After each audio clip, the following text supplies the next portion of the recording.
Hello dear student, good afternoon. Welcome to Inspire Academy Balaghat. I am Himangi Rahangdale. बच्चों, आज हम लोग न्यूरल कंट्रोल एंड कोऑर्डिनेशन का सेकेंड पार्ट कंप्लीट कर रहे हैं. आप सभी ने फर्स्ट पार्ट तो देख ही लिया होगा कि किस तरीके से हमारी ना जो न्यूरॉन होती हैं वो वर्क करती हैं और किस तरीके से इसमें इम्पल्स का ट्रांसमिशन होता है. इसके बारे में हमने लास्ट लेक्चर में देखा था. बेटा, अगर आपने नहीं देखा है तो आपको क्या करना है, पहले उसको देखना है, क्योंकि वही जो है आपके आगे जो हम न्यूरल कंट्रोल एंड कोऑर्डिनेशन में ब्रेन और जितने भी हमारे सेंस ऑर्गन है उसके बारे में पढ़ने वाले हैं. तो वहाँ पर कैसे सिग्नल जाता है और कैसे हम किसी भी चीज़ के बारे में महसूस कर पाते हैं, फीलिंग ले सकते हैं, इनके बारे में हम लोग पता कर सकते हैं. ठीक है, तो सबसे पहले आपको क्या करना है, न्यूरल कंट्रोल और कोऑर्डिनेशन का फर्स्ट पार्ट जरूर देखना है. और अगर अच्छा लगे तो लाइक, कमेंट और शेयर जरूर करना है, ज़्यादा से ज़्यादा लोगों तक इसको पहुँचाना है. ठीक है, आशा आशा करती हूँ कि आप ज़्यादा से ज़्यादा शेयर करेंगे और हेल्प करेंगे. ठीक है, तो बेटा आज की क्लास को हम लोग स्टार्ट करते हैं. आज हम लोग पढ़ेंगे किसके बारे में, ब्रेन के बारे में हम लोग बात करने वाले हैं. मतलब हमारा जो nervous system, central nervous system वाला पार्ट है, ये कैसे काम करता है इसके बारे में बात करेंगे. इससे पहले हमने पेरिफेरल नर्वस सिस्टम में जो नर्व आती हैं, न्यूरॉन, उन न्यूरॉन के स्ट्रक्चर और नर्व इम्पल्स के बारे में हमने पढ़ा है. ठीक है, तो चलिए फिर ब्रेन का स्ट्रक्चर स्टार्ट करते हैं हम लोग. आप लोग भी रेडी ही होंगे कि हम, आपको पता ही है कि डेली हमारी क्लास जो है 2 बजे होती है, तो आप लोग तैयार रहेंगे. ठीक है, चलिए. तो बेटा हम लोग आज स्टार्ट करते हैं किसके बारे में, हम ब्रेन का स्ट्रक्चर देखते हैं. किसका स्ट्रक्चर देखेंगे बेटा, ब्रेन का स्ट्रक्चर हम लोग देखते हैं. ब्रेन के स्ट्रक्चर की अगर हम बात कर रहे हैं, किसके स्ट्रक्चर की, ब्रेन के स्ट्रक्चर की. ब्रेन के स्ट्रक्चर की जब आप बात करेंगे तो ब्रेन के कितने पार्ट होते हैं, ब्रेन के होते हैं 3 पार्ट. कौन से, फॉर ब्रेन, मिड ब्रेन और हैंड ब्रेन. हैंड ब्रेन, ठीक है, फॉर ब्रेन, मिड ब्रेन और हैंड ब्रेन. अब जब यहाँ पर आप देखेंगे तो बेटा ये वाला जो पार्ट आपको दिखाई दे रहा है, थोड़ा सा इसको क्या करना है, आपको सेपरेट करके हम देखेंगे कि कौन सा भाग फॉर ब्रेन वाला है. अब फॉर ब्रेन वाला पार्ट बेटा, ये जो आपको लाइनिंग दिखेगी, जिस भाग में आपको लाइनिंग दिख रही है, ये वाला पूरा भाग किसका है बेटा, फॉर ब्रेन का है. आपको याद रखना है.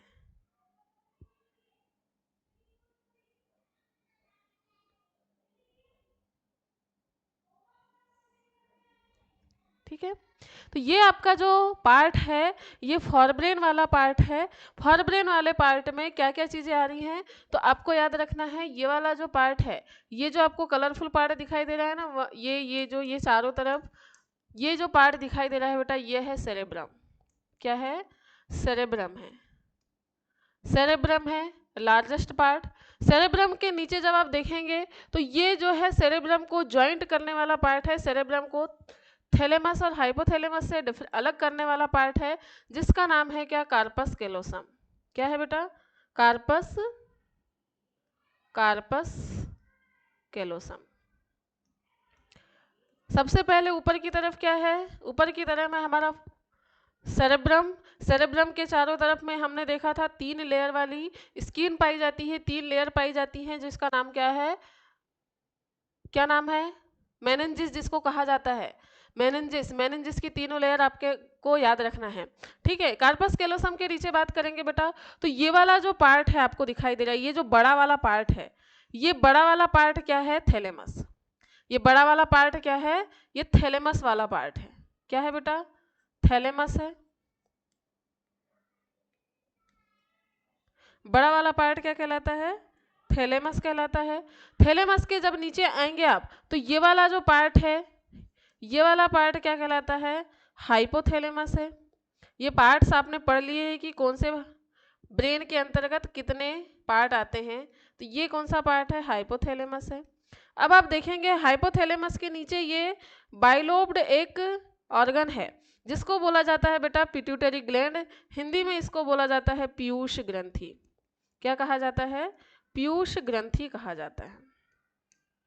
पीयूष ग्रंथि के बाद में जब आप आगे आएंगे तो ये है क्या, मेमेलिनरी बॉडी.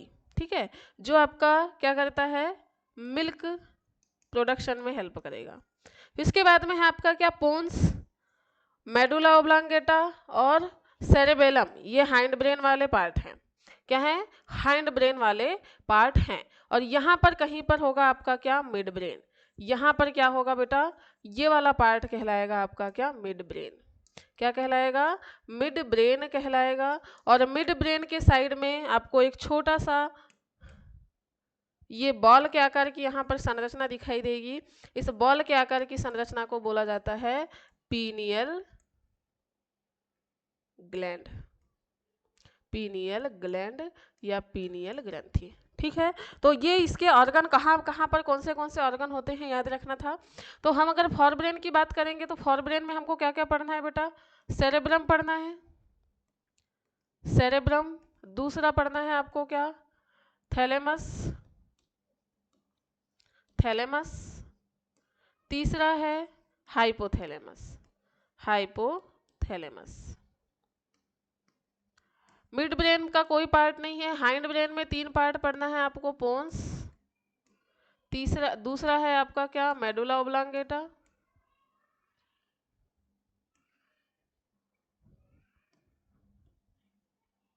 और तीसरा आ जाएगा सेरेबेलम।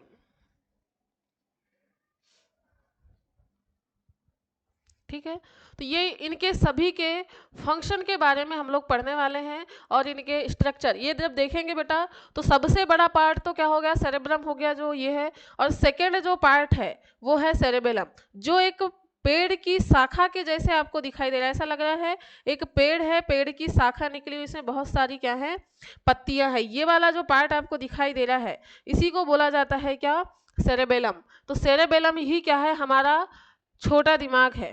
क्या है? छोटा दिमाग बोला जाता है इसको। छोटा दिमाग है, अनुमस्तिष्क है। क्या है? अनुमस्तिष्क, अनुमस्तिष्क। अनुमस्तिष्क इसलिए कहा जाता है बेटा क्योंकि हमारा बहुत ज़्यादा काम तो कर लेता है कौन? सेरेब्रम। हमारी बॉडी का बहुत ही ज़्यादा काम, जितने भी सेंस ऑर्गन हैं उन सेंस ऑर्गन के लिए जो वर्क करता है वो है आपका क्या? सेरेब्रम। लेकिन जितने भी आपके इंटरनल ऑर्गन हैं, इंटरनल ऑर्गन के लिए जो काम करने वाला ऑर्गन है उसका नाम है क्या? सेरेबेलम। तो इसीलिए इसको बोला जाता है कि ज़्यादा से ज़्यादा फंक्शन करने वाला है आपका सेरेब्रम, और उससे थोड़ा कम फंक्शन करेगा लेकिन सभी से ज़्यादा फंक्शन करेगा कौन? सेरेबेलम। इसीलिए ये क्या है? आपका छोटा दिमाग कहलाता है, बहुत सारी चीज़ों को कंट्रोल करता है आपका सेरेबेलम। ठीक है, तो अब हम स्टार्ट करते हैं इसके फंक्शन के बारे में। किसके बारे में? इनके फंक्शन के बारे में। तो सबसे पहले हम देखेंगे किसके बारे में? सेरेब्रम के बारे में। सबसे पहले देखेंगे किसके बारे में? सेरेब्रम। सेरेब्रम के बारे में बात करेंगे। सेरेब्रम की बात करें बेटा तो इसको बोला जाता है क्या? प्रमस्तिष्क। क्या बोला जाता है? प्रमस्तिष्क कहा जाता है, प्रमस्तिष्क। प्रमस्तिष्क की बात करें तो यह क्या है? यह मस्तिष्क का सबसे बड़ा भाग है, सबसे बड़ा भाग है। यह मस्तिष्क का कैसा है? यह मस्तिष्क का सबसे बड़ा भाग है। सबसे बड़ा भाग है, इसमें क्या होते हैं? इसमें सॉरी यह जो है, यह कितने लोब में बटा हुआ है आप देखेंगे? 1 2 3 4। कितने लोब में बटा हुआ है बेटा? 4 लोब में बटा हुआ है। तो 4 लोब में बटा होता है, बटा होता है, जो अलग अलग कार्य को करते हैं। जो क्या करते हैं? अलग अलग कार्य को करते हैं। अब अगर आपको याद होगा तो हमने क्या किया था? ब्रेन में जो आपकी स्कल बोन है, आपकी स्कल बोन है, स्कल बोन के बारे में मतलब क्रेनियल बोन के बारे में हमने पढ़ा था। क्रेनियल बोन होती हैं आपकी 8। तो 8 बोन में हमने देखा था कि सबसे पहले सामने वाला भाग फ्रंटल, फिर आता है पेराइटल, फिर पीछे ऑसिपिटल और साइड में क्या है? टेम्पोरल। ये सबसे बड़ी बड़ी बोन थी। इसी के आधार पर इनके नाम रखे गए हैं 4 लोब। 4 लोब कौन से हैं बेटा? तो याद रखना है आपको। फर्स्ट लोब है क्या? फ्रंटल क्रेनियम के नीचे फ्रंटल लोब, फ्रंटल के क्रेनियम के पीछे फ्रंटल लोब। दूसरा है फ्रंटल लोब के बाद में दूसरा है पैराइटल लोब, आप देख पाएंगे पैराइटल लोब, पैराइटल लोब। तीसरा आप देखेंगे तो तीसरा जो ऑसिपिटल था उसके लिए क्या है, ऑसिपिटल लोब, क्या है ऑसिपिटल लोब, ऑसिपिटल लोब। और चौथा क्या हो जाएगा बेटा, चौथा है टेम्पोरल लोब, क्या है टेम्पोरल लोब, टेम्पोरल लोब। तो इस तरीके से क्या है, प्रमस्तिष्क में 4 प्रकार के लोब आपको देखने को मिलेंगे। कितने लोब देखने को मिलेंगे बेटा, 4 लोब आपको देखने को मिलेंगे। किसमें, प्रमस्तिष्क वाले पार्ट में। कितने लोब 4 लोब देखने को मिलेंगे प्रमस्तिष्क वाले भाग में। और इन सभी चारों जो लोब है उनका अलग अलग फंक्शन है। हमारे जो सेंस ऑर्गन है, हम सोचते हैं, समझते हैं, चेतना करते हैं, किसी चीज के बारे में डिसीजन लेते हैं। तो ये जो सोचने, समझने, टेंशन लेने वाली जो बात है, किसी चीज के बारे में डिसीजन लेने वाली बात है, हम डिसीजन ले रहे हैं तो हम बोलते हैं ना कि यहाँ पर आपने कभी सुना होगा कि आप कभी भी अपने माथे को नहीं पीटना है। आपको थोड़ी थोड़ी क्या है, ऐसी चीजें भी जो आप अपने आसपास सुनते हैं उसी के आधार पर हम लोग पढ़ने की कोशिश करेंगे, जिससे कि आपको क्या हो, आसानी से समझ में आ जाए कि आखिर ये चीजें क्यों होती हैं। तो आपने कभी बुजुर्गों से सुना होगा बेटा कि कभी भी अपने माथे को नहीं पीटना चाहिए। कभी आपने सुना है? अगर सुना है तो कमेंट करना है, ठीक है। तो माथे को नहीं पीटने का रीजन क्या है बेटा, यहाँ पर आपका होता है फ्रंटल लोब। क्या होता है, फ्रंटल लोब होता है। इस फ्रंटल लोब में ही जो है, जब आप किसी चीज को याद रखना है, किसी भी चीज का डिसीजन लेना है, या फिर आपको टेंशन हो रही है किसी भी चीज की, सोचने समझने की जो शक्ति आ रही है आपकी, ये सारी की सारी जो आपके सेंसर यहाँ पर जो है, सेंस जो है वो यहाँ से होते हैं। किस वाले पार्ट से, फ्रंटल लोब वाले पार्ट से। अब फ्रंटल लोब कौन सा वाले भाग में, आपके माथे वाले भाग में है ना। इसीलिए बोला जाता है कि अगर आपने माथे को पीटे तो आपके सोचने समझने की शक्ति कैसी होने लगेगी, जाने लगेगी। क्योंकि हो सकता है अंदर क्या चला जाए, अंदर किसी भी प्रकार का दबाव उत्पन्न हो जाए और आपका लोब काम करना बंद कर दे, उसको भी गुस्सा आ जाएगा फिर, ठीक है। तो इसीलिए आपको याद रखना है कि यहाँ पर कभी भी ज्यादा दबाव नहीं देना है, यहाँ लगना चाहिए, नहीं तो सोचने समझने की शक्ति चली जाएगी, याददाश्त चली जाएगी आपकी, ठीक है। तो आपका जो फ्रंटल लोब है, फ्रंटल लोब की बात करते हैं हम, तो फ्रंटल लोब क्या काम करता है बेटा, फ्रंटल लोब काम करता है सोचने समझने का। किसी भी प्रकार के सोचने समझने की बात आएगी, सोचना समझना, चिंता करना, चिंता करना, डिसीजन लेना, किसी भी प्रकार का, किसी भी प्रकार का क्या लेना, डिसीजन लेना, डिसीजन लेना, डिसीजन लेना हो, या किसी भी प्रकार का आपका बिहेवियर की बात होगी, बिहेवियर की बात होगी, याददाश्त, याददाश्त की बात होगी। तो ये जो याददाश्त हो रही है, सोचने समझने की शक्ति, चिंता करना, डिसीजन करना, याद रखना किसी भी चीज को, ये सारी की सारी चीजें कहाँ से हो रही हैं, आपकी फ्रंटल लोब से हो रही है। और फ्रंटल लोब कौन सा है, ये वाला जो आपका पार्ट दिखाई दे रहा है, ये वाला जो पार्ट दिखाई दे रहा है, ये वाला पार्ट क्या है, फ्रंटल लोब है। ये देखिए फ्रंटल लोब है। फ्रंटल लोब में आपकी थिंकिंग मतलब सोचने समझने की शक्ति, मेमोरी मतलब याद रखने की शक्ति, किसी भी प्रकार का आपका व्यवहार हो या किसी भी प्रकार का मूवमेंट हो, ये जो है आपके फ्रंटल लोब के द्वारा डिसाइड किया जाता है। तो फ्रंटल लोब आपका बहुत इंपॉर्टेंट है आपको पढ़ने के लिए। क्या करने के लिए, पढ़ने के लिए। इसीलिए आपने कभी देखा होगा जब ध्यान मुद्रा की जाती है तो ध्यान मुद्रा में हमेशा एक चीज याद रखा जाता है, आपको क्या करना है, ध्यान केंद्रित करना है, मस्तक के बीच में आके क्या करना है, मस्तक आपके मस्तिष्क के बीच वाले पार्ट में आपको आंखें बंद करके ध्यान को केंद्रित करना है। ऐसा आपको गुरुओं के द्वारा बताया जाता है, ठीक है। इसका रीजन है कि आप ध्यान जितना करेंगे उतनी आपकी सोचने समझने की शक्ति और याद रखने की शक्ति बढ़ती है। तो आपको आप क्या करना है, ज्यादा से ज्यादा ध्यान करना है।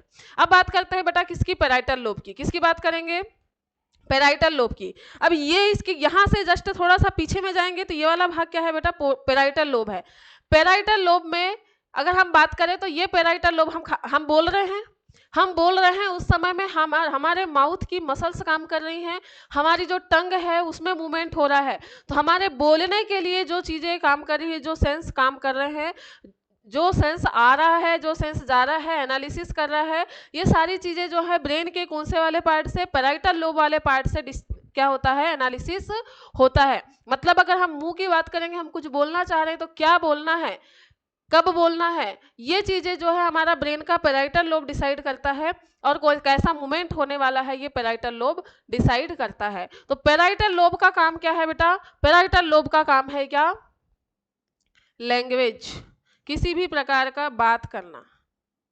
लैंग्वेज मतलब बोलने, बोलने के लिए जो डिसाइड होगा ये किसके द्वारा होगा, पैराइटल। और किसी भी प्रकार के आपकी स्किन में किसी भी प्रकार का टच, मतलब छूने के से जो एहसास होता है, छूने से जो एहसास होता है, ये किसके द्वारा होगा, पैराइटल लोब के द्वारा। अब बात करते हैं किसकी, ऑसिपिटल लोब की। किसकी, ऑसिपिटल लोब की। आपकी आंखें देख पा रही है किसी चीज को, आप जब आपके सामने कोई भी चीज आती है तो आपकी आंखें देखती हैं, लेकिन आपकी आंखें नहीं देखती हैं, आपकी आंखें केवल क्या कर रही है, उसको सेंस कर रही हैं। फिर सेंसरी नर्व के द्वारा वो सिग्नल क्या होता है, आपके ऑसिपिटल लोब तक जाता है सेंसरी नर्व के द्वारा, और मोटर नर्व के द्वारा, सॉरी, फिर उसके बाद में ऑसिपिटल लोब क्या करता है, उसका एनालिसिस करता है कि बेटा सामने कौन सी चीज है ना। जब वो एनालिसिस कर लेगा उसके बाद में मोटर नर्व के द्वारा फिर से सिग्नल देता है आंखों को कि हाँ ये इस टाइप की कोई चीज है, इस टाइप की कोई चीज है। जैसे कि मान लो आपके सामने क्या आ गया, आपके सामने मान लो कि एक बुक पड़ी हुई है, अभी आपको बुक दिखाई दे रही है। बुक दिखाई देने का रीजन ये है कि जैसे ही आपने देखा तो आपकी बुक से लाइट कहाँ आ रही है, आपकी आंखों में आ रही है। जो लाइट है आपकी आंखों में जो लेंस है उससे होते हुए कहाँ तक जाएगी, रेटिना तक जाती है, और रेटिना से क्या निकल रही है, रेटिना वाले पार्ट से आपकी कौन सी नर्व, आपकी बेटा ऑप्टिक नर्व, ऑप्टिक नर्व निकलती हैं। ऑप्टिक नर्व क्या काम करती हैं, आपके ऑसिपिटल लोब तक जाती हैं सेंस लेकर कि इस टाइप की कोई चीज है, मतलब ये जो चीज है जो आंखें देख रही हैं, जिससे आंखों पे लाइट आ रही है, वो कौन सी चीज है। तो अब क्या करेगा ब्रेन, उसको एनालिसिस करेगा। लेकिन ब्रेन का कौन सा पार्ट बेटा, ब्रेन का ऑसिपिटल लोब वाला पार्ट उसको क्या करेगा, एनालिसिस करेगा। एनालिसिस करने के बाद उसकी इमेज बनाएगा, और इमेज बनाने के बाद में मोटर नर्व के द्वारा क्या कर दिया जाएगा, सिग्नल भेज दिया जाएगा कि ये वाली इमेज है, इस टाइप की इमेज बनी हुई है। तो ये चीजें जो है आपके ब्रेन के द्वारा डिसाइड की जाती है, क्योंकि आपकी आंख में तो उल्टा इमेज बन रहा है, उल्टा इमेज बन रहा है, उसको सीधा करके आपको दिखाने का काम है किसका, ब्रेन का। ठीक है, और क्या चीज है ये बताने का काम है किसका, ब्रेन का। तो विजन का काम करता है कौन, ऑसिपिटल लोब। किसका, विजन का। मतलब देखने के लिए जो आपकी सेंस काम कर, ब्रेन का पार्ट जो काम कर रहा है वो है ऑसिपिटल लोब। टेम्पोरल लोब की बात करते हैं बेटा। टेम्पोरल क्या है, कान के ऊपर वाली है, कान के ऊपर वाली हड्डी टेम्पोरल होती है। तो उसी के नीचे वाला पार्ट क्या है, टेम्पोरल लोब है। टेम्पोरल लोब जो है वो डायरेक्ट कनेक्ट है किससे, आपके ईयर से। टेम्पोरल लोब कनेक्ट है किससे, ईयर से। तो ये क्या काम करेगा, सुनने में, क्या करेगा, सुनने, मतलब हियरिंग,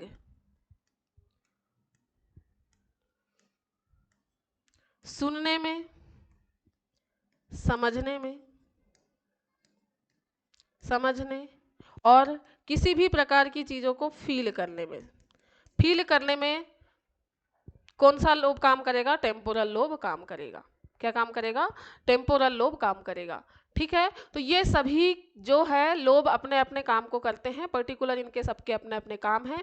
तो ये फंक्शन किसके हुए बेटा, ये जो फंक्शन हमने लिखा है ये फंक्शन है आपके किसके, प्रमस्तिष्क के, सेरेब्रम के। कितने सारे काम कर रहा है सेरेब्रम, आंख, नाक, सूंघने की, कान के बाद जीभ, जीभ के बाद आपका क्या, आपके त्वचा से जो सेंस महसूस हो रहा है, किसी भी प्रकार का टच महसूस हो रहा है, ये भी किसके द्वारा, ये भी आपके प्रमस्तिष्क के द्वारा डिसाइड किया जाता है।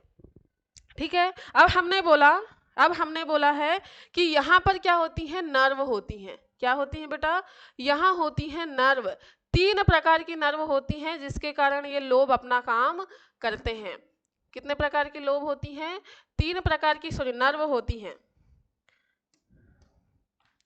There are 3 types of nerve. There are 3 types of nerve in brain. ये जो 3 नर्व हैं बेटा, इसमें फर्स्ट है आपकी सेंसरी नर्व। क्या है? Sensory nerve. दूसरा है एसोसिएटेड नर्व। Associated nerve. और तीसरी क्या है? Motor nerve. Motor nerve. ठीक है, ये इस भाग की बात करें। सेंसरी नर्व क्या काम करेगी? सेंसरी नर्व काम करेगी बेटा सेंस को ब्रेन लोब तक पहुंचाने की। ब्रेन लोब तक क्या करेगी? पहुंचाएगी। जब ये ब्रेन लोब तक पहुंचा देगी तो एनालिसिस करने का काम किसका है? एसोसिएटेड लोब का। ये क्या करेगा? एनालिसिस करेगा, डिसीजन लेगा। क्या लेगा? डिसीजन लेगा। और मोटर नर्व जो है वो सिग्नल को टारगेट तक पहुंचाएगा। कहां तक पहुंचाएगा? टारगेट तक पहुंचाता है। ठीक है, तो ये चीजें होती हैं आपके प्रमस्तिष्क के बारे में। इतनी चीजें होती हैं, आपको याद रखना है। सेरेब्रम में कौन से फंक्शन होते हैं और इनमें कितने प्रकार की नर्व होती हैं। फर्स्ट पार्ट में आपका फोर ब्रेन का फर्स्ट पार्ट था, फर्स्ट टाइप था सेरेब्रम, ये कंप्लीट हो चुका है। सेरेब्रम के बाद हम आगे बढ़ते हैं। सेरेब्रम के बाद में फोर ब्रेन का सेकेंड पार्ट है बेटा, क्या? सेकेंड पार्ट है थैलेमस। सेकेंड पार्ट क्या है? थैलेमस है। सेकेंड है आपका क्या? थैलेमस। थैलेमस की बात करते हैं हम। थैलेमस क्या होता है? चलिए, थैलेमस आपने स्ट्रक्चर तो देखा होगा। थैलेमस का स्ट्रक्चर तो आपने देखा ही होगा।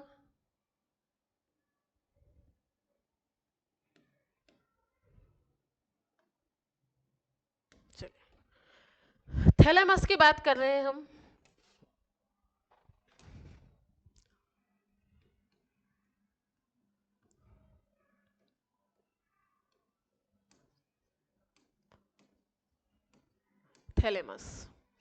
थैलेमस की बात करें बेटा तो थैलेमस आपका कहां पर है?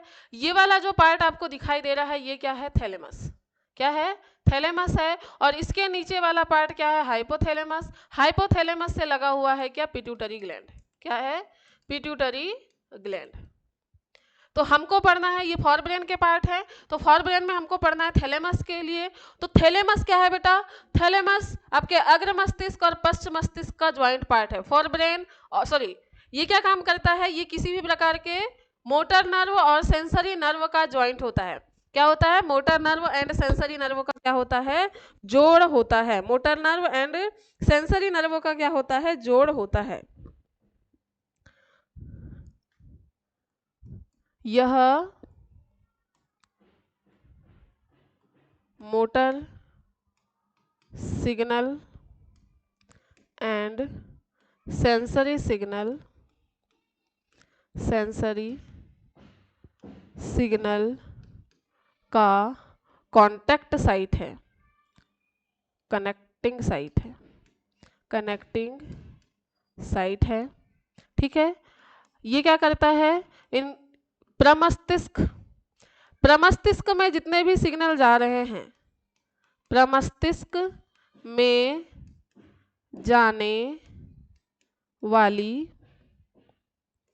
जाने वाली सेंसरी नर्व किस लोब में जाएंगी? किस लोब में जाएंगी? यह थैलेमस से पता होता है। पहले आपकी कोई भी नर्व जाएगी तो कहाँ जाएगी बेटा? सबसे पहले जाएगी किसमें? थैलेमस में। कहाँ जाएगी? थैलेमस में जाएगी। और उसके बाद में क्या होगा? पहले जाएगी थैलेमस में, उसके बाद होगा फिर क्या?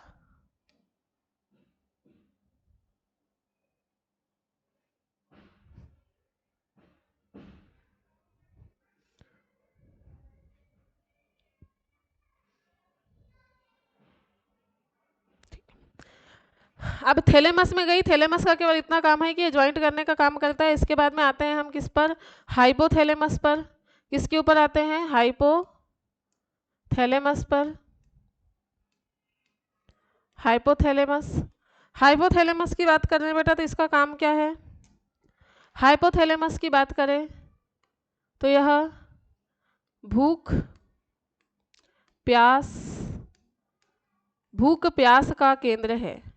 भूख प्यास का केंद्र है, इसका मतलब ये हुआ कि हमको भूख लग रही है, हमको प्यास लग रही है। जब भूख लगती है तो हमारे पेट में दर्द होने लगता है, चूहे कूदने लगते हैं, प्यास लगती है। तो ये जो है, ये सारी चीज़ें आपके ब्रेन में प्रेजेंट हाइपोथैलेमस के द्वारा डिसाइड की जा रही हैं। तो हाइपोथैलेमस क्या है बेटा, हाइपोथैलेमस आपके भूख और प्यास का केंद्र है। क्या है, भूख और प्यास का केंद्र है हाइपोथैलेमस। ठीक है, चलिए इसके बाद में हम बात करते हैं, भूख और प्यास का केंद्र है। इसके बाद में हम बात करते हैं, यह क्या करता है, बॉडी टेम्परेचर को मेंटेन करता है। बॉडी टेम्परेचर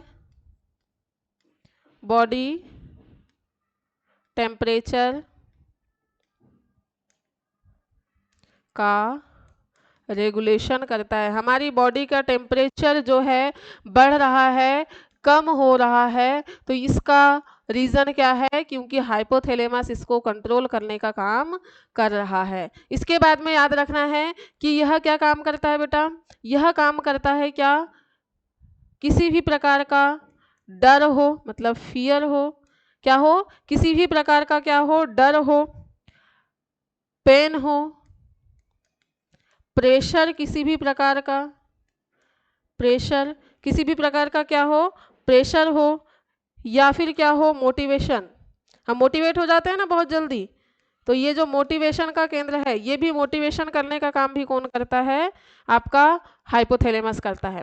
हाइपोथैलेमस भूख और प्यास का केंद्र है, या बॉडी टेम्परेचर को रेगुलेट करने का काम करता है। और क्या याद रखना है कि यह किसी प्रकार का डर हो, दर्द हो, प्रेशर हो रहा है, या हम मोटिवेट हो रहे हैं, मोटिवेशन डाउन हो रहा है, मोटिवेशन हमारा बहुत ज़्यादा मोटिवेट हो जा रहे हैं हम, तो ये भी चीज़ें हैं हमारे हाइपोथैलेमस से कंट्रोल होती हैं। और ये क्या काम करता है, यह एक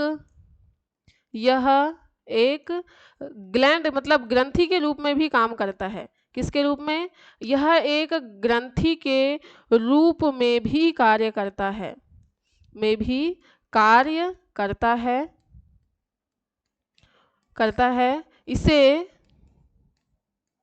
इसे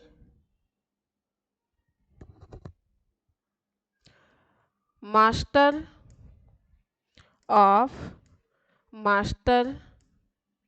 ग्लैंड कहा जाता है। यह क्या करता है, हार्मोन का सिक्रेशन भी करता है।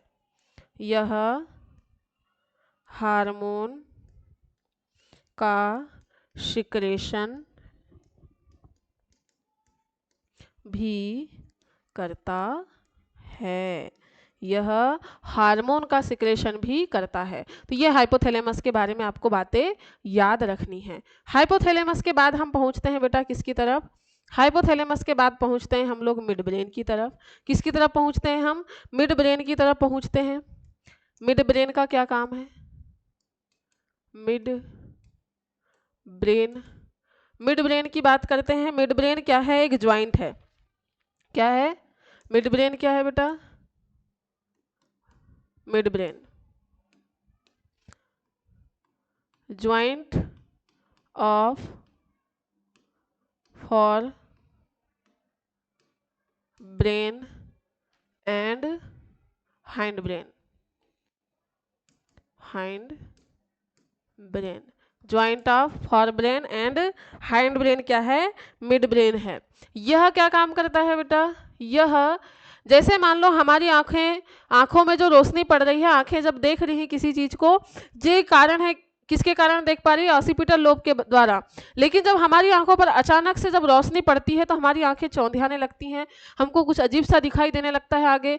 जब बहुत ज़्यादा लाइट पड़ेगी तो कुछ देर बाद हमको कुछ दिखाई नहीं देता है सामने का, मतलब आंखें चौंधिया सी जाती हैं। तो ये जो आंखें चौंधियाने वाला काम है, मतलब हमको कुछ दिखाई नहीं दे रहा है, बहुत ज़्यादा लाइट पड़ रही है उसके बाद में, तो ये जो चीज़ें हैं हमारी किसके द्वारा कंट्रोल होती हैं, मिड ब्रेन के द्वारा कंट्रोल होती हैं। ठीक है, तो यह क्या करता है, अचानक अचानक पड़ने वाली तेज रोशनी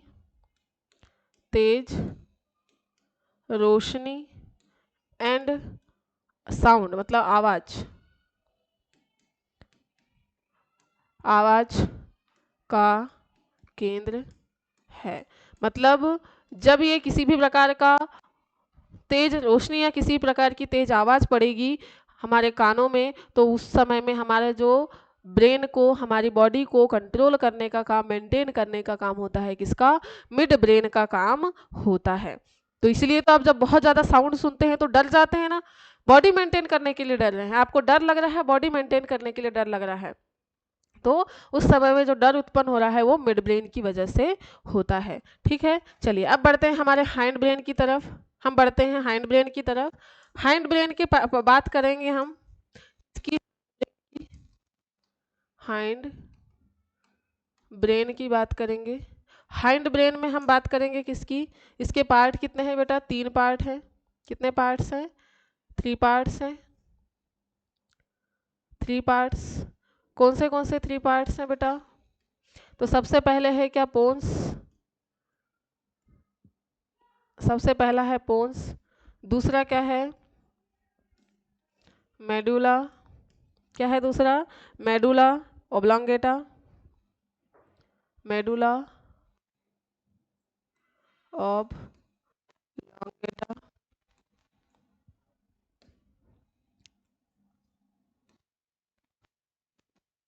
मेडुला ओब्लोंगेटा, और मेडुला ओब्लोंगेटा के बाद में है सेरेबेलम, सेरेबेलम। ठीक है, तो ये 3 पार्ट है, इन 3 पार्ट के फंक्शन के बारे में बात करेंगे हम, 3 पार्ट्स के फंक्शन के बारे में बात करेंगे। सबसे पहले बात करते हैं किसकी, पोन्स की। पोन्स की बात करेंगे सबसे पहले हम, किसकी बात करेंगे बेटा, पोन्स की। सभी जो नर्व रहेंगी यहीं से होकर गुजरती हैं, सभी नर्व इसी भाग से होकर गुजरती हैं, इसी भाग से होकर गुजरती हैं, सभी नर्व इसी भाग से होकर गुजरती हैं। फिर याद रखना है क्या, यह श्वास का केंद्र है। यह किसका केंद्र है, श्वास, या आप बोल सकते हैं ब्रीदिंग, ब्रीदिंग। यह क्या करता है, यह क्या करता है, ब्रीदिंग का केंद्र है, मतलब ब्रीदिंग के लिए क्या देता है, सिग्नल देता है, सिग्नल देता है। वैसे तो ब्रीदिंग करने का काम, ब्रीदिंग को कंट्रोल करने का काम है मेडुला ओब्लोंगेटा का, हम लोग पढ़ चुके हैं रेस्पिरेटरी सिस्टम में। ब्रीदिंग को कंट्रोल करने का काम किसका है बेटा, ब्रीदिंग को कंट्रोल करने का काम है आपके मेडुला ओब्लोंगेटा का। किसका काम है, मेडुला ओब्लोंगेटा का काम है, लेकिन मेडुला ओब्लोंगेटा डायरेक्ट तो सिग्नल दे नहीं सकता, सारे के सारे नर्व तो पोन्स से होकर जा रहे हैं, इसीलिए बोला गया है कि श्वास का केंद्र जो है, श्वसन को, मतलब श्वास लेने और छोड़ने की जो प्रोसेस है उसके लिए कौन काम कर रहा है, उसके लिए जो सिग्नल दे रहा है वो है पोन्स। ठीक है, इसको बोला जाता है क्या, न्यूमोटॉक्सिक सेंटर। ठीक है, दूसरा जो है, दूसरा ये है एपन्यूस्टिक सेंटर भी है, ये क्या है, एपन्यूस्टिक सेंटर भी है। एपन्यूस्टिक सेंटर का मतलब है बेटा, प्राणायाम के समय में श्वास जोर से जब ले रहे हो आप और जोर से श्वास छोड़ रहे हो, प्राणायाम के समय श्वास लेने और श्वास छोड़ने के लिए जो सेंटर है, जो वर्क कंट्रोल कर रहा है वो है आपका क्या, पोन्स। प्राणायाम के समय श्वास लंबे समय तक रोकने और सांस को लंबे समय तक छोड़ने का काम करता है कौन, आपका पोन्स। अब बात करते हैं किसकी, मेडुला ओब्लोंगेटा की। मेडुला ओब्लोंगेटा की बात करें तो मेडुला ओब्लोंगेटा क्या करता है बेटा, श्वसन दर को कंट्रोल करता है, रेस्पिरेटरी रेट को कंट्रोल करता है, रेस्पिरेटरी रेट का रेगुलेशन करता है, रेगुलेशन। रेस्पिरेशन के बाद में ये हार्ट बीट रेगुलेट करता है, हार्ट बीट रेगुलेट करता है। हार्ट बीट के बाद में क्या करता है, डायफ्राम के कॉन्ट्रैक्शन में हेल्प करता है, डायफ्राम के कॉन्ट्रैक्शन में हेल्प करता है, डायफ्राम के कॉन्ट्रैक्शन में हेल्प करता है। इसके बाद में हमको याद रखना है क्या, डायफ्राम के बाद में पाचक डाइजेस्टिव जूस, डाइजेस्टिव जूस के सिक्रेशन को रेगुलेट करता है, रेगुलेट करता है। इसके बाद में स्नीजिंग मतलब छींक, स्नीजिंग, वोमिटिंग, ये जो सब चीज़ें हो रही हैं ये किसकी वजह से हो रही हैं, ये स्नीजिंग हो रही है, वोमिटिंग हो रही है, ये जो चीज़ें हैं बेटा ये मेडुला ऑब्लोंगेटा के द्वारा कंट्रोल होती हैं। तो ये इंटरनल ऑर्गन में बहुत सारे चीज़ें जो है, बहुत सारा कंट्रोल जो है इंटरनल ऑर्गन का मेडुला ऑब्लोंगेटा के द्वारा किया जाता है। ये चीज़ें हमने पढ़ लिया है। हार्ट बीट भी कंट्रोल करने के लिए medulla oblongata, respiratory rate control करने के लिए भी कौन आती है, मेडुला ऑब्लोंगेटा आती है। ठीक है, तो ये है आपके मेडुला ऑब्लोंगेटा के फंक्शन, इनको याद रखना है आपको। फंक्शन ही पूछा जाता है डायरेक्ट, इसलिए आपको फंक्शन ही इसके याद रखना है।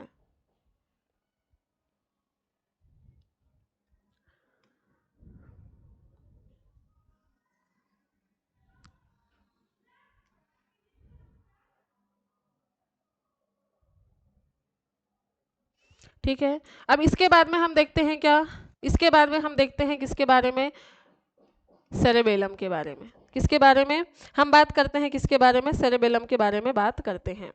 तो सेरेबेलम की बात करें बेटा, तो सेरेबेलम जो है हमारी बॉडी में मसल्स जो है कॉन्ट्रैक्ट होती हैं, रिलैक्स होती हैं।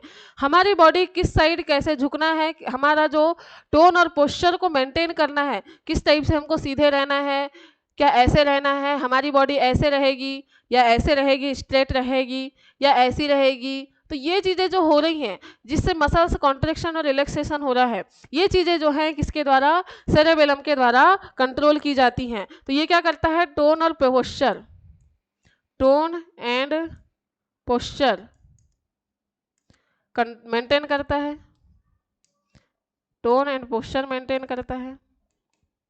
सेकंड बेटा, जो बॉडी मैप होता है, बॉडी मैप इसी के पास होता है, किसके पास, अनुमस्तिष्क के पास होता है।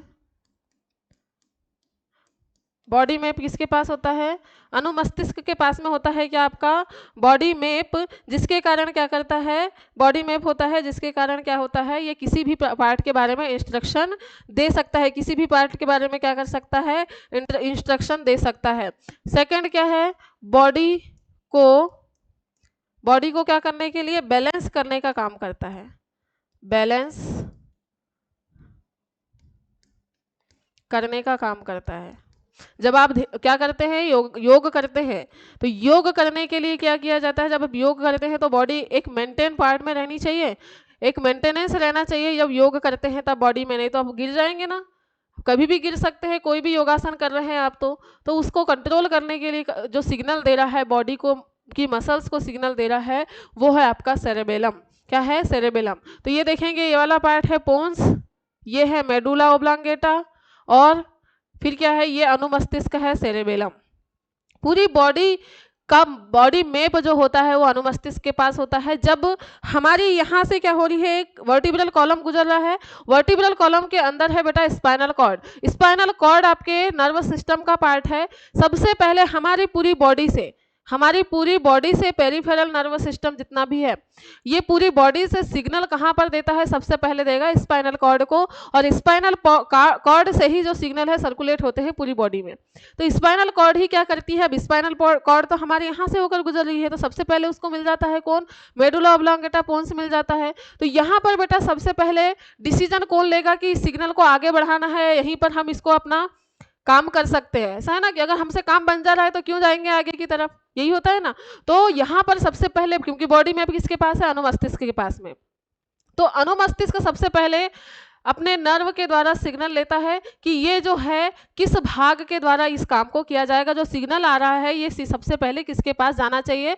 इसका एनालिसिस करने का काम कौन करता है, अनुमस्तिष्क करता है, सेरेबेलम करता है। जब यह पता चल जाता है तो उसको अपने टारगेट तक भेज देता है, मतलब जहां पर एनालिसिस होना है, जहां पर उसका एसोसिएटेड सेंटर है वहां तक उसको भेज देता है और फिर सिग्नल को पास कर देता है। ठीक है, तो अनुमस्तिष्क इसीलिए कहा गया है कि इसके पास पूरा बॉडी मैप होता है, क्योंकि यही बताएगा कि कहाँ से कहाँ जाना है। अब और सारी की सारी नर्व कहाँ से होकर गुजरेंगी, इस पोन्स वाले पार्ट से होकर गुजरेंगी, क्योंकि पोन्स ही आगे की तरफ किससे जुड़ा हुआ है, मिड ब्रेन से जुड़ा हुआ है ऑब्वियसली। तो इस तरीके से हमारा ब्रेन जो है एक दूसरे के साथ में सामंजस्य बिठाते हुए काम करते हैं, अपने अपने काम को रेगुलेट करते हैं। ठीक है, इसीलिए तो हम बोलते हैं ना कि जैसे हम सोचते हैं, जिस टाइप से हम सोचने लगेंगे उस टाइप से हम काम करने लगते हैं। जितना अच्छा हम सोचेंगे उतने अच्छे बनते हुए चलेंगे, क्योंकि हमारा ब्रेन जो है अपने आप जो है वो काम करना स्टार्ट कर देता है। ठीक, चलिए, तो ये था बेटा ब्रेन के फंक्शन हमने देखा। किसके फंक्शन देखा, ब्रेन के जितने पार्ट्स थे उनके फंक्शन हमने देखा है। अब हम बढ़ते हैं हमारे नेक्स्ट पार्ट की तरफ, और नेक्स्ट पार्ट हमारा क्या है, नेक्स्ट पार्ट है बेटा हमारा क्या, आई। किसकी बात करेंगे हम, आई की बात करेंगे। हमारा नेक्स्ट सेंस ऑर्गन के बारे में पढ़ेंगे। सेंस ऑर्गन की बात कर रहे हैं हम, किसकी बात करते हैं, सबसे पहले हम देख लेते हैं क्या सेंस ऑर्गन कौन से होते हैं। किसकी बात करते हैं हम, सेंस ऑर्गन की। सेंस ऑर्गन की बात कर रहे हैं, सेंस ऑर्गन। सेंस ऑर्गन की बात करें तो हमारी बॉडी में सेंस ऑर्गन को बोला जाता है क्या, संवेदांग। क्या बोला जाता है, संवेदांग। संवेदांग की बात करें तो ह्यूमन बॉडी में संवेदांग कितने होते हैं, ह्यूमन बॉडी में जो है अगर हम सेंस ऑर्गन की बात करें तो टोटल 5 सेंस ऑर्गन होते हैं ह्यूमन बॉडी में। कितने, टोटल ह्यूमन बॉडी में 5 सेंस ऑर्गन होते हैं। कौन से 5 होते हैं बेटा, तो सबसे पहले है क्या आपका आंख, मतलब आई। दूसरा है कान, ईयर। तीसरा है आपका नाक, मतलब नोज। नोज के बाद में है टंग, मतलब जीभ।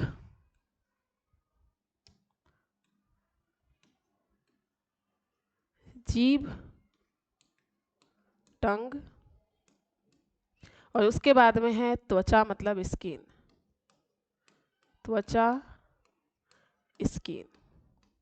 ठीक है, अब देखो स्किन की बात करें तो इसमें हमने टिश्यू जब पढ़ रहा था तब स्किन जो है कंप्लीट कर लिया है। जीभ की बात करें तो जीभ जब हम डाइजेस्टिव सिस्टम पढ़ रहे थे, क्या डाइजेस्टिव सिस्टम हमने पढ़ा है, तो वहां पर जीभ के बारे में कंप्लीट कर लिया है। रेस्पिरेटरी सिस्टम में नोज, किसके बारे में, रेस्पिरेटरी सिस्टम में हमने पढ़ा है किसके बारे में, नोज के बारे में। ठीक है, रेस्पिरेटरी सिस्टम में नोज के बारे में हमने कंप्लीट कर चुका है। अब हमारे बचे हैं 2 सेंस ऑर्गन, जिसका नाम है आई और ईयर। तो आई और ईयर के बारे में जो है वो हम आज की क्लास में कंप्लीट करने वाले हैं। आई का स्ट्रक्चर, कैसे ये इमेज बनाता है, क्योंकि बाकी के जो सेंस ऑर्गन हैं जैसे नाक केवल और केवल क्या है, इसमें से साउंड आपके क्या, किसी भी प्रकार की स्मेल जाएगी, फिर आपके सेंसरी नर्व के द्वारा कहाँ चली जाएगी, ब्रेन में चली जाएगी। इसमें किसी प्रकार का इमेज बनने वाला ऐसा कोई सिस्टम होता नहीं है। वैसे ही स्किन में भी, लेकिन बेटा ईयर और आई का जो स्ट्रक्चर होता है वो थोड़ा सा टिपिकल होता है, कि बहुत अलग तरीके से इसमें काम होता है, इसलिए इसके बारे में डिटेल में हमको पढ़ना होगा। ठीक है, तो पढ़ते हैं हम लोग किसके बारे में, आई के बारे में। किसके बारे में, आई के बारे में बात करते हैं। सबसे पहला हमारा जो पार्ट रहेगा किसका, सबसे पहला पार्ट रहेगा हमारा सेंस ऑर्गन वाला, वो है आई।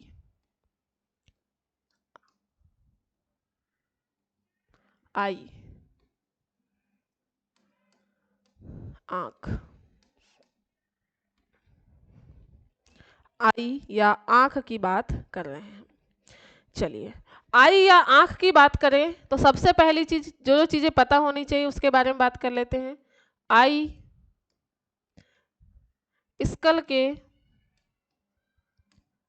आई बॉल में पाई जाती है। आई बॉल में पाई जाती है। कहाँ पाई जाती है, आई के आई बॉल में पाई जाती है।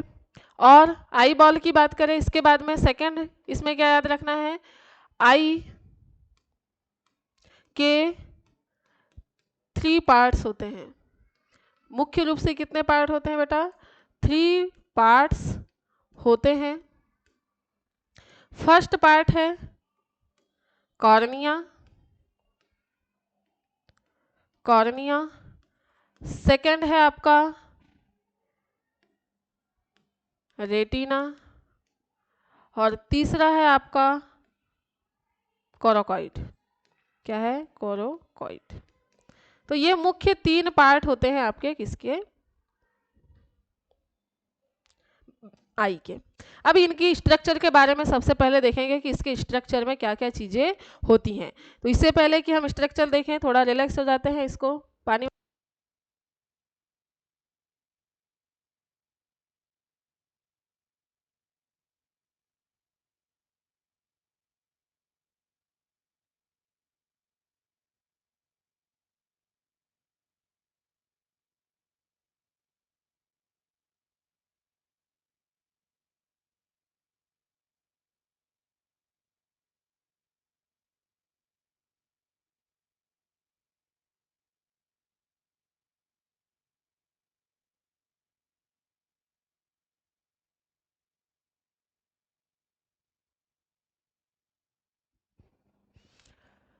चलिए, इससे पहले हम देख लेते हैं, इसको बाद में देखेंगे हम।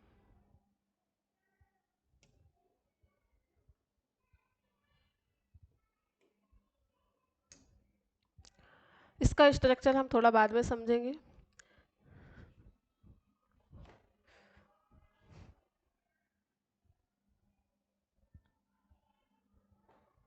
सबसे पहले हमारी जो आई है उसके बारे में पढ़ लेते हैं, स्ट्रक्चर देख लेते हैं। एक सेकेंड, ये रेटिना नहीं आएगा बेटा इसमें, कॉर्निया, कॉरॉइड और स्क्लेरा, स्क्लेरा। ठीक है, चलिए आई का स्ट्रक्चर देखते हैं, किस टाइप से हमारी आई होती है।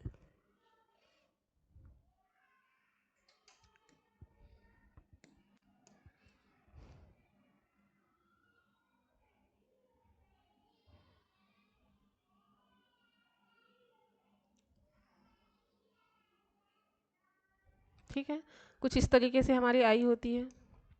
आई में कुछ पार्ट कैसा होता है, वाइट कलर का।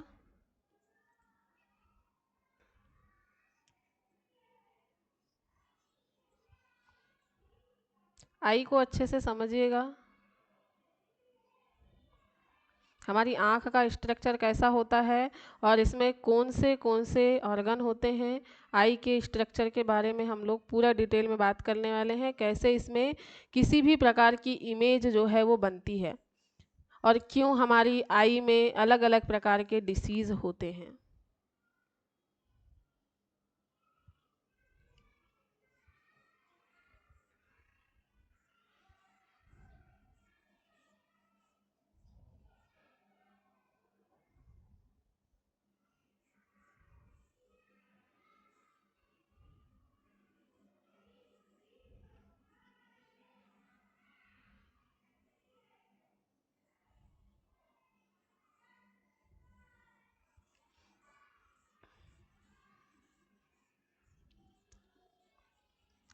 ठीक है, चलो, ये है आई का बाहरी भाग। अब बना लेते हैं हम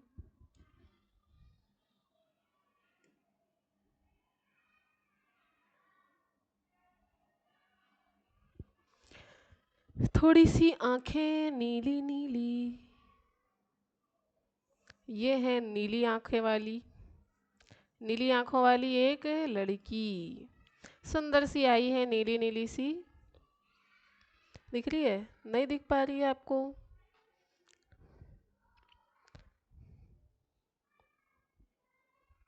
चलो हम कलर थोड़ा चेंज कर लेते हैं जिससे कि आपको दिख पाए। ये दिख पाएगा? ठीक है।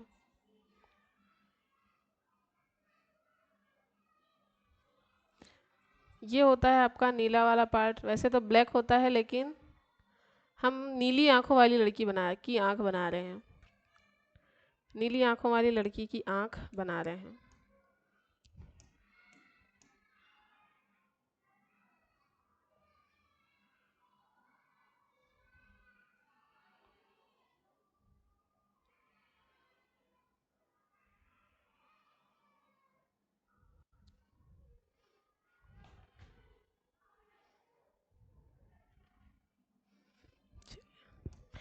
नीली आंखों वाली लड़की, इसके बीच में क्या है? एक प्यूपिल है।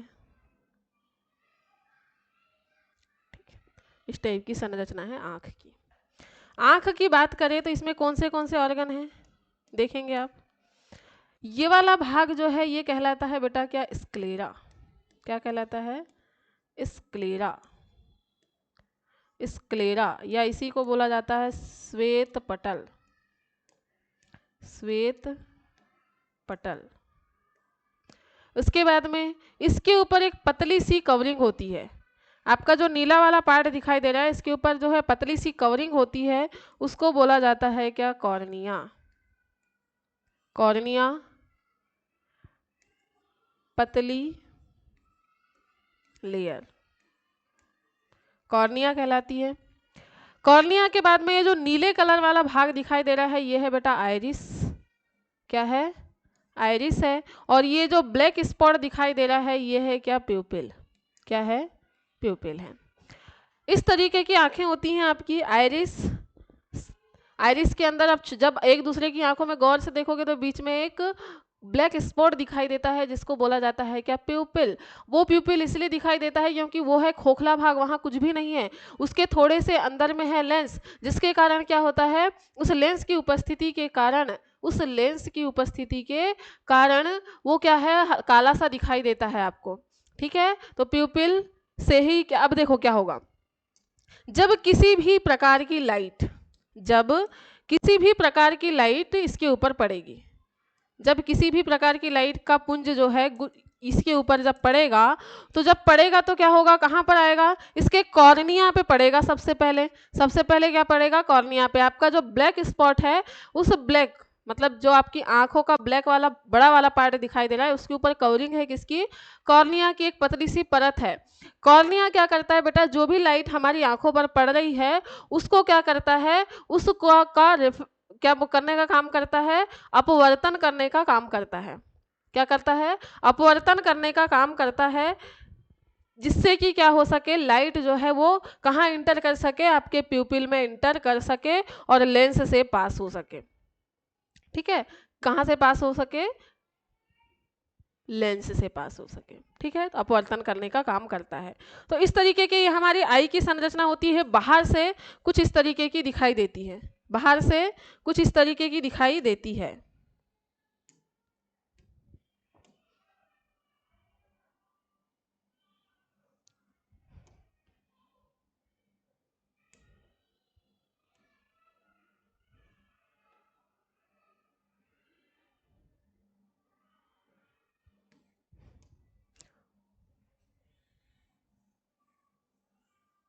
बाहर से कुछ इस तरीके की दिखाई देती है। ठीक है,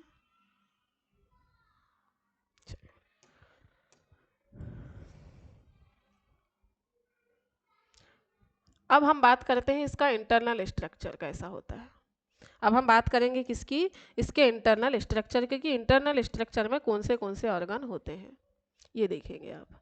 अब आप जब देखेंगे इसको, ये जो भाग हमने सामने से बना है, ये इधर से देखिएगा आप, तो इधर से अंदर वाला भाग कुछ इस तरीके का होता है, सामने इस तरीके का दिखाई देता है आपको।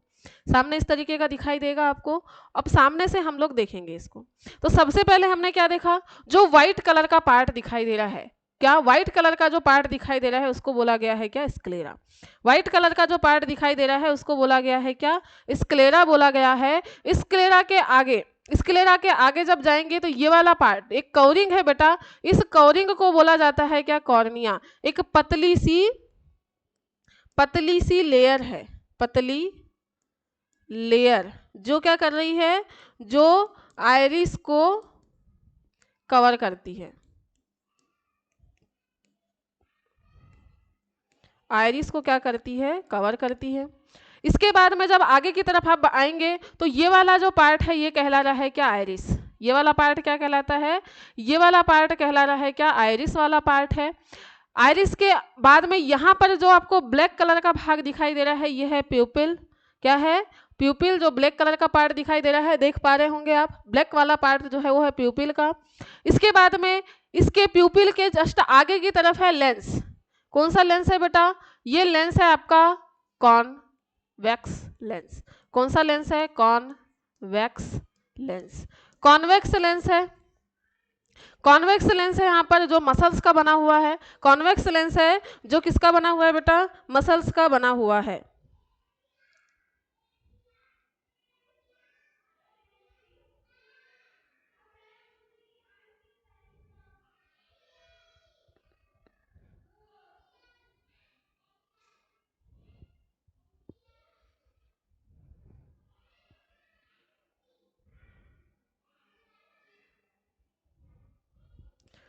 किसका बना हुआ है, मसल्स का बना हुआ है। इसके बाद में जब आप आगे की तरफ बढ़ेंगे तो ये वाला भाग स्क्लेरा के नीचे की तरफ की एक लेयर है दिखाई दे रही है जिसको बोला गया है क्या, कोरोकॉइड।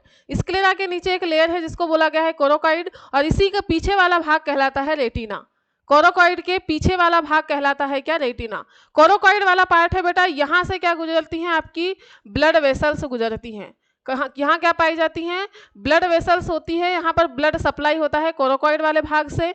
इसका पीछे वाला भाग ये आई बॉल है, आई बॉल के जस्ट पीछे वाला भाग जो है वो क्या कहलाता है, रेटिना कहलाता है। अब ये रेटिना जो है, रेटिना पूरी पीछे से लेकर आगे की तरफ फैली हुई है। ये कोरोकॉइड के आगे की तरफ अगर आप देखेंगे तो ये आगे की तरफ किससे जुड़ी होती है, सीलियरी बॉडी से जुड़ी होती है। पक्ष इसमें सीलियरी मसल्स होती हैं। क्या होती हैं बेटा, सीलियरी मसल्स होती हैं जो आपके लेंस को स्टेबल करने का काम करती है।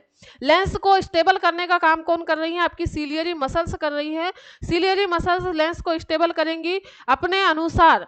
जैसे जैसे आप चीज़ों को देखोगे उसके अनुसार लेंस को बड़ा और छोटा करने का काम करती हैं आपकी सीलियरी मसल्स। अब अगर हम बात करें तो यहाँ पर ये जो है आपका आइरिस और कॉर्निया, इसके बीच में एक प्रकार का क्या भरा होता है, इसके बीच में एक प्रकार का लिक्विड भरा होता है जिसको बोला जाता है एक्वस फ्लूइड। क्या बोला जाता है, एक्वस फ्लूइड या एक्वस ह्यूमर बोला जाता है। और ये क्या है, विट्रस ह्यूमर। ठीक है, क्या है ये, विट्रस फ्लूइड है, विट्रस फ्लूइड है। इसके बाद में अब जब आप देखेंगे बेटा तो यहाँ पर होता है ब्लाइंड स्पॉट।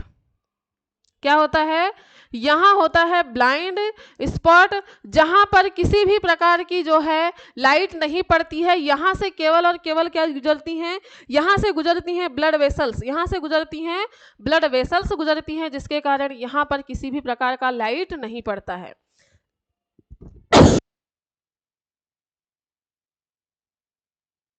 ठीक है, ये जो ब्लाइंड स्पॉट है यहाँ पर किसी भी प्रकार का लाइट कभी नहीं पड़ता है, क्योंकि यहाँ पर किसी भी प्रकार का रेटिना प्रेजेंट नहीं है, किसी भी प्रकार का रेटिना नहीं है। रेटिना यहाँ से लेकर यहाँ तक है जरूर, लेकिन यहाँ पर आप देखेंगे यहाँ रेटिना नहीं है। यहाँ से क्या है, आपकी नर्व सेल और यहाँ से आपकी क्या ब्लड सेल्स जो है अंदर की तरफ इंटर कर रही हैं आपके आई बॉल में। अंदर की तरफ इंटर कहाँ से कर रही हैं, ब्लाइंड स्पॉट से कर रही हैं, और उसके साइड से जस्ट क्या निकल रही हैं, ऑप्टिक नर्व निकल रही हैं। तो इस तरीके का स्ट्रक्चर होगा किसका, आपके आई का। तो देख लेते हैं हम, अब देखेंगे कैसे ये काम करती है। क्या क्या चीजें देखा हमने, सबसे पहले एक बार हम लोग इसका डायग्राम देख लेते हैं। क्या देखेंगे हम, इसका डायग्राम, जिससे कि आपको क्लियर समझ में आ जाए।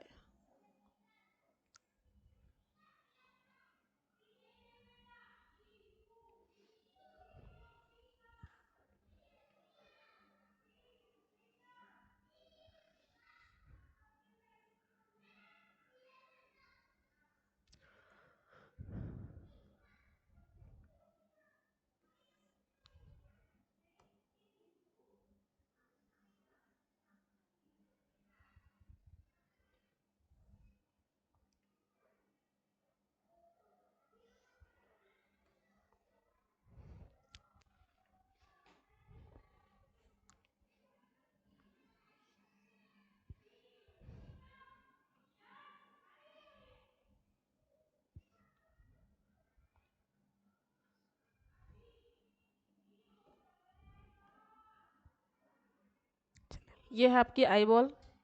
आईबॉल की बात कर रहे हैं। सामने की तरफ इसमें एक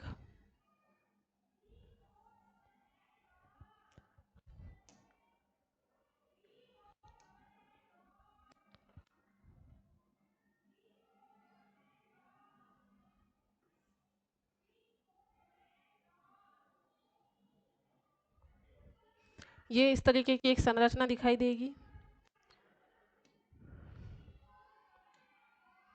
ब्लू आइरिस। चलो सबसे पहले बना लेते हैं पीछे वाला पार्ट।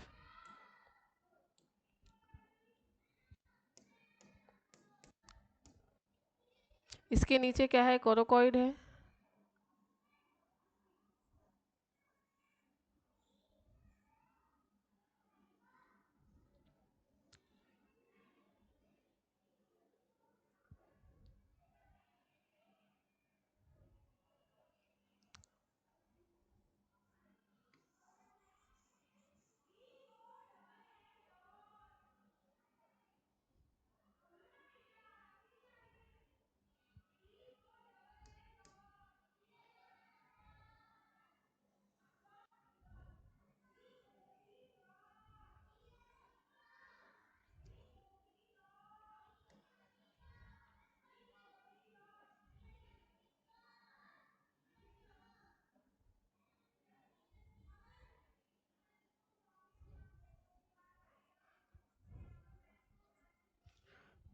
ठीक है।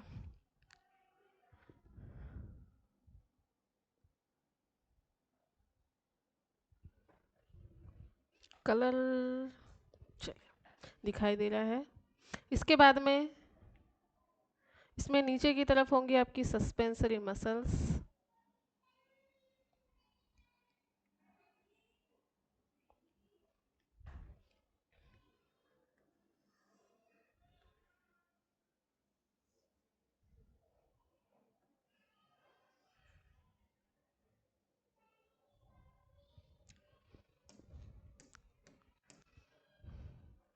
यहाँ से ब्लड वेसल्स गुजर रही हैं।